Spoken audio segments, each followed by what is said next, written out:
Hello everyone, this is Johnny. In this video, I'm going to talk about how to disable Windows Defender.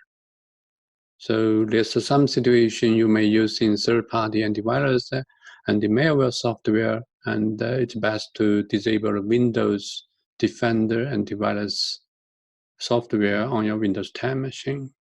So here is the steps and the ways how you can do it.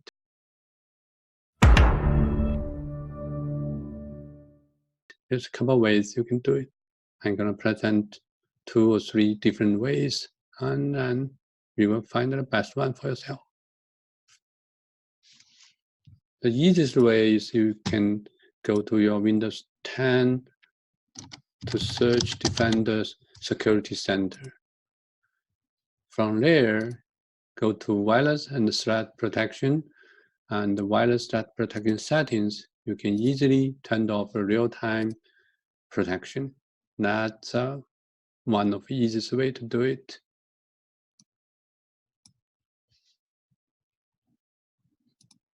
You can turn it on and turn it off. You also can do it from Services application.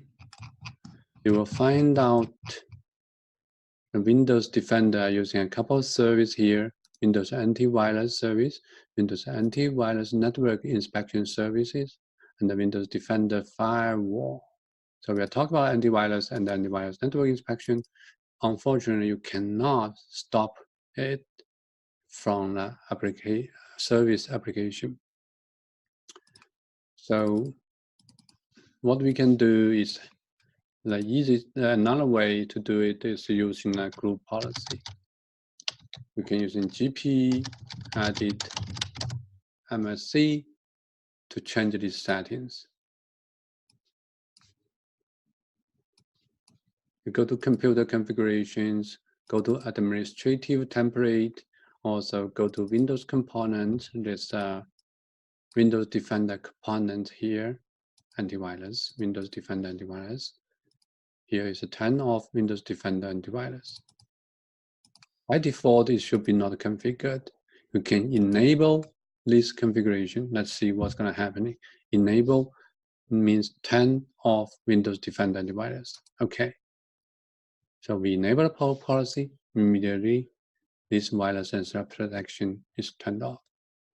And then you need to restart your computer to make it permanently disabled. That's all I'm going to share today. Thank you for watching. Please give me a thumb up or subscribe my channel. Bye.